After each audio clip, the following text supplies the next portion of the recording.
Noticentro 1, CMI. ¡Se cayó! ¡Ay, Dios! Emergencia por diluvio en Bogotá. Árbol aplasta 3 carros en vía circunvalar. Un herido, 2 rescatados. Monumental caos en el tránsito en Bogotá. Bloqueado acceso a La Calera. Lluvias seguirán, dice IDEAM. Derrumbe en Chinchiná, Caldas. Rescatan 3 cuerpos. Otros 2 desaparecidos. Extreman en el país medidas por riesgo de coronavirus. Llega coronavirus a España. Emergencia en Madrid, Barcelona. Aislamiento en Tenerife. Histórico fallo de la Corte sobre divorcios. Se deben indemnizar maltratos, no solo por alimentos. Corte Suprema no tiene desde hoy quórum para decisiones en sala plena. Buenas noches. Nuestros secretos de hoy. 1. Se agota el tiempo para que el Consejo de Bogotá decida sobre una encrucijada. 2. La historia del pago voluntario del predial en Bogotá. 3. Declaran crimen de lesa humanidad el homicidio de la periodista Silvia Margarita Duzán, hermana de María Jimena Duzán. Primera ñapa. Un juez ordena borrar el cartel de los falsos positivos. Segunda ñapa. El partido Alianza Verde en retiros espirituales. Y mi ñapa. Es increíble el ingenio de la gente para ponerle su trampa al centavo. 1, 2, 3 y las 3 ñapas al cierre. Con Claudia Palacios y Margarita Ortega. Buenas noches. Bogotá enfrenta esta noche una emergencia por las lluvias que cayeron en las últimas horas sobre la capital del país. El tráfico está colapsado en algunas zonas. El fluido eléctrico se suspendió en un amplio sector del norte de Bogotá y en la avenida Circunvalar un árbol aplastó 3 vehículos. Diana Giraldo está en un punto de la zona afectada. Buenas noches, Diana. El reporte hasta ahora, por favor.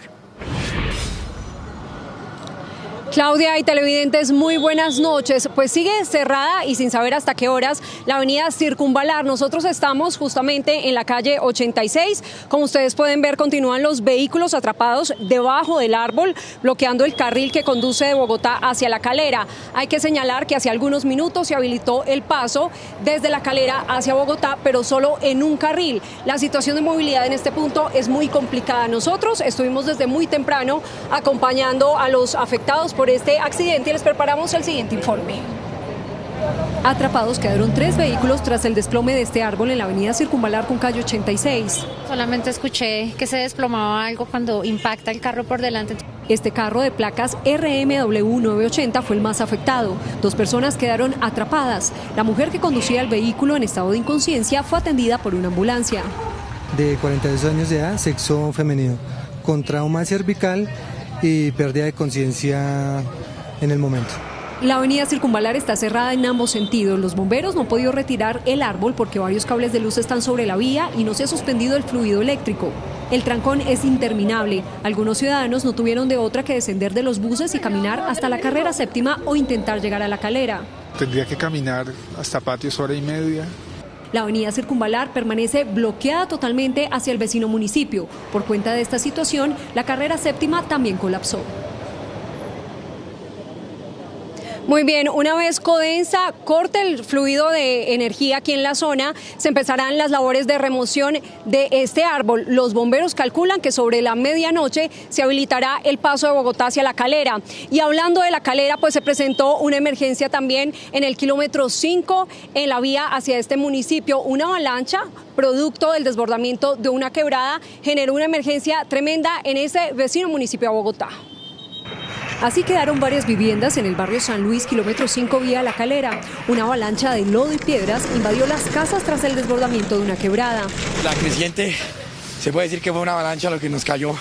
De un momento a otro, cantidad de agua, piedras, rocas, palos, de todo nos arrastró. El agua, que alcanzó 1 metro de altura, arrasó a su paso motos, vehículos y sillas de locales comerciales. Se me dañó la nevera, se me dañó el televisor, se me dañó mercancía. El panorama en las calles es desolador. Según los habitantes, no hay registro de una emergencia como la sucedida este martes. Pusieron los tubos y ya el agua se mete por cualquier lado, papi, ya el agua, ahí puede ver el desastre tan tenaz. Piden con urgencia al acueducto la canalización de la quebrada, pues temen que con el inicio de la temporada de lluvias se vuelva a repetir una avalancha. El número de emergencias registradas hoy en Bogotá es indeterminado. Lo que se sabe son las localidades más afectadas: Chapinero, Teusaquillo, Barrios Unidos y Usaquén. La carrera séptima también colapsó por las fuertes lluvias registradas este martes. El desbordamiento de la quebrada en la calle 93 inundó la vía y paralizó el tráfico. La calle 94 se convirtió en un río. Las aguas bajaban con tanta fuerza que era imposible el cruce de peatones. Algunos de los que osaron pasar tomaron medidas desesperadas para evitar ser arrastrados por la corriente. Un medio aguacero que es corto pero intenso nos detiene toda la movilidad de la ciudad. Pero la séptima no fue la única vía inundada, así quedaron las calles del barrio Concepción en la localidad de Barrios Unidos. Los primeros pisos y sótanos volvieron a quedar bajo el agua. En realidad aquí esto no es vivo. Los organismos de emergencia a esta hora atienden los puntos críticos y hacen el censo de afectados. Todavía continúa energizado el cableado que cayó producto de la caída de este árbol. Nosotros continuaremos muy pendientes del desarrollo de esta información aquí en la avenida Circunvalar con calle 86 y no se sabe hasta qué horas, como les decía, estará habilitado el paso en este punto del norte de la ciudad. En la información que originamos en directo, Diana Giraldo, Noticentro 1, CMI. Diana, muchas gracias. Y es que según el IDEAM, las lluvias que cayeron en las últimas horas en Bogotá equivalen a la cantidad de agua que cae en un mes sobre la capital del país. Las precipitaciones seguirán según el organismo.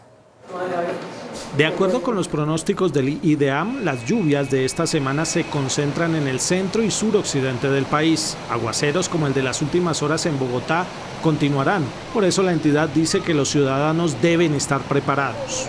Estar muy preparados en estos próximos días, ya que podríamos tener algunas lluvias o aguaceros en horas de las tardes, pero la tendencia es a una condición más seca hacia finales de esta semana. Por ahora seguirán los cambios bruscos de temperatura y las tormentas eléctricas. En las últimas horas cayeron más de 100 rayos sobre Bogotá.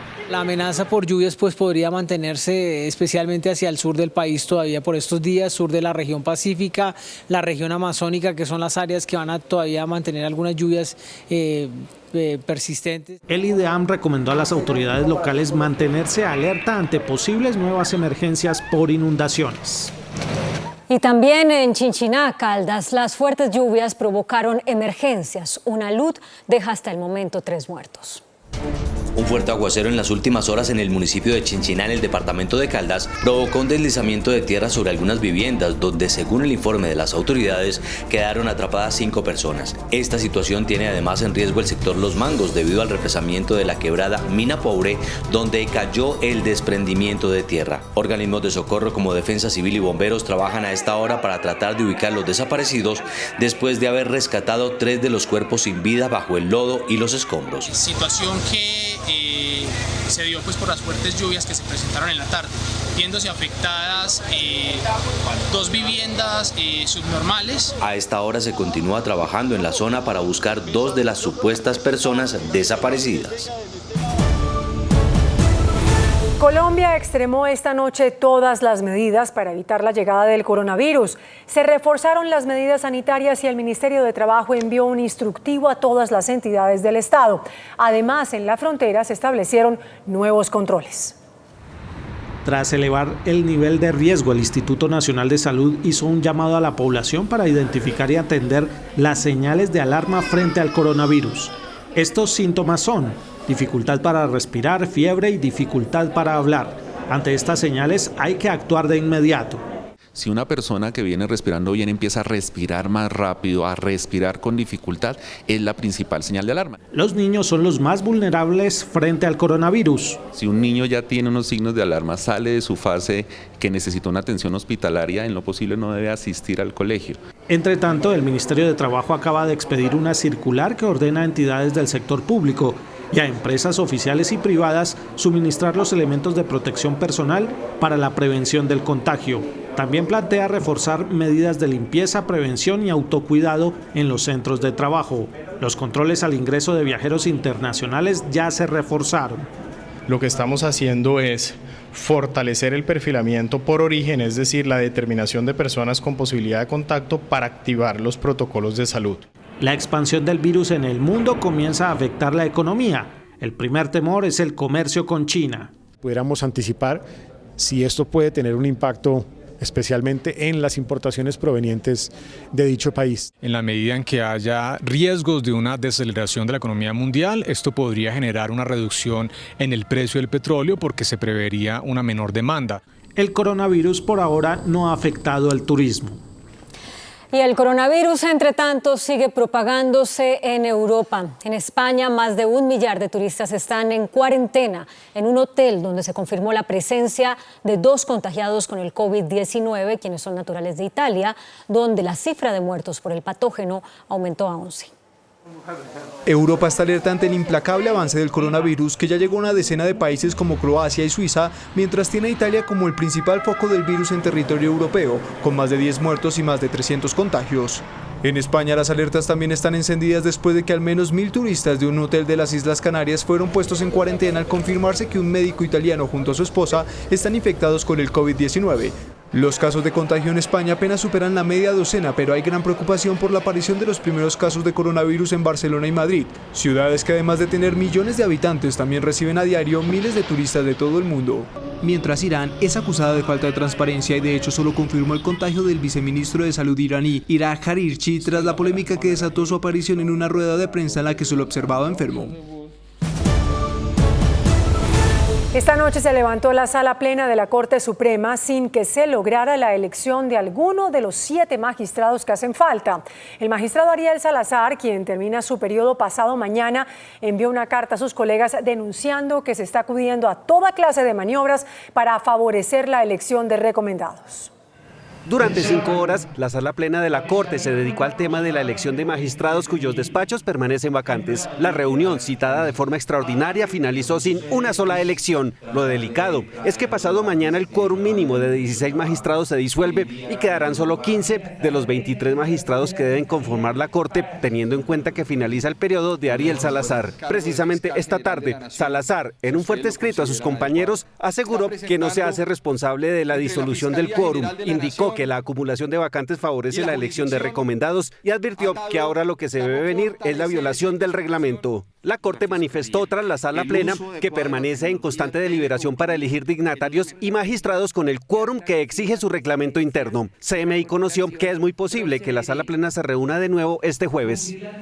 La Corte Constitucional profirió un histórico fallo sobre divorcios. El alto tribunal dijo que debe haber indemnización cuando exista maltrato. Las parejas cuando sufren maltrato tienen derecho a ser reparadas en un proceso de divorcio, aun si gozan de buena situación económica.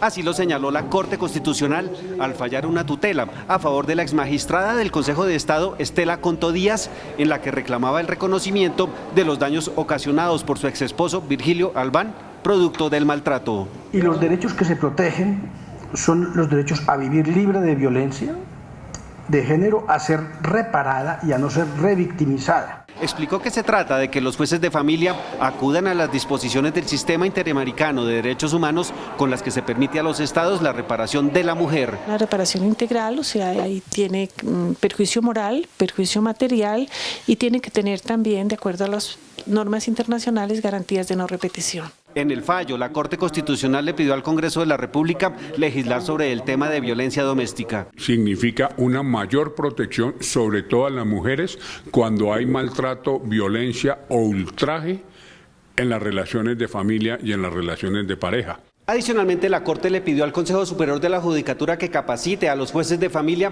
para que tasen las reparaciones de los daños ocasionados a las mujeres cuando se les vulneran sus derechos. Los venezolanos en Colombia sobrepasaron ya la cifra del 1.700.000 personas, según reveló la Dirección de Migración Colombia. El total de venezolanos en Colombia al comenzar el año fue de 1.771.237, de los cuales 754.085 son regulares y hay más de 1 millón sin permiso legal de permanencia en el país. En Bogotá viven 352.431 venezolanos, es la mayor población de esa nacionalidad en Colombia. En norte de Santander viven 202.727. La tercera población venezolana está en La Guajira, con 165.475 personas. La cuarta es Atlántico, con 167.604. En Antioquia se ubican 149.535 venezolanos. En el gobierno calculan que al finalizar este año podría superarse la cifra de 2 millones de venezolanos viviendo en el país. Medimás anunció un nuevo plan de choque para mejorar su atención. Pero antes de terminar la semana, la superintendente de salud tomará una decisión sobre esta EPS. Medimás anunció un plan de choque para mejorar la atención a unos 3 millones de usuarios en todo el país. La estrategia implica agilizar los tiempos de atención. Lo que queremos es que el usuario tenga un acceso ágil a través de un call center, que pueda acercarse a unos prestadores evidentemente identificados en la comunidad, que se identifiquen como Medimás y ese sea pues el sitio de atención de ellos. El plan de choque de Medimás también incluye la contratación de más especialistas. Estamos solucionando la consulta especializada ambulatoria. Estamos buscando otros mecanismos también de contratación. Esta semana la Superintendencia de Salud deberá definir el futuro de la EPS. La ANDI reveló que el crecimiento de la industria alcanzó el 1.3% al cierre de 2019. El presidente de la ANDI, Bruce McMaster, dijo que es un crecimiento mediocre y que refleja una pérdida en la participación del sector en el dinamismo de la economía. Y Ecopetrol alcanzó utilidades récord por 13,3 billones de pesos en el último año. El presidente de la compañía, Felipe Bayón, sostuvo que las cifras de 2019 son las mejores de los últimos 6 años. Dijo que además se cumplió con la meta de producción de 725,000 barriles de crudo por día. El índice de capitalización de la bolsa, que mide el comportamiento de las 20 principales acciones, cerró a la baja. El índice de capitalización de la Bolsa de Valores de Colombia bajó 0,63% a 1.612 puntos. La acción de Terpel fue la que más subió con una valorización de 3,43% a 10.860 pesos. La acción del grupo Argos fue la que más cayó con una pérdida de 5,06% a 16.500 pesos. La acción más negociada de la jornada fue la de Preferencial Bancolombia al movilizar más de 55.000 millones de pesos. Y el dólar cerró a la baja. Indicadores económicos en Noticentro 1 CMI. La tasa representativa del mercado que regirá para mañana miércoles será de 3.425 pesos con 22 centavos. Los profesionales del cambio compran la divisa en promedio entre 1.210 pesos y la venden entre 1.240 pesos. Un euro cuesta 3.739 pesos. La libra de café en Nueva York se cotizó a $1.07. El azúcar se transó en 14,73 centavos de dólar la libra. El barril de petróleo WTI se cotizó en $50.16. La referencia Brent para Colombia se cotizó en $54.30. Una acción de Ecopetrol cuesta 3.300 pesos. La muerte de 3 estudiantes, entre ellos 2 colombianos y de un conductor de Uber, movilizó a miles de mexicanos que salieron a las calles del estado Puebla a protestar. La trágica muerte de los colombianos Jimena Quijano, de 25 años, y José Antonio Parada, de 22, conmovió a alumnos, académicos, taxistas y sectores de la sociedad mexicana, quienes bajo la consigna "Ni una bata menos" manifestaron su indignación por el múltiple crimen.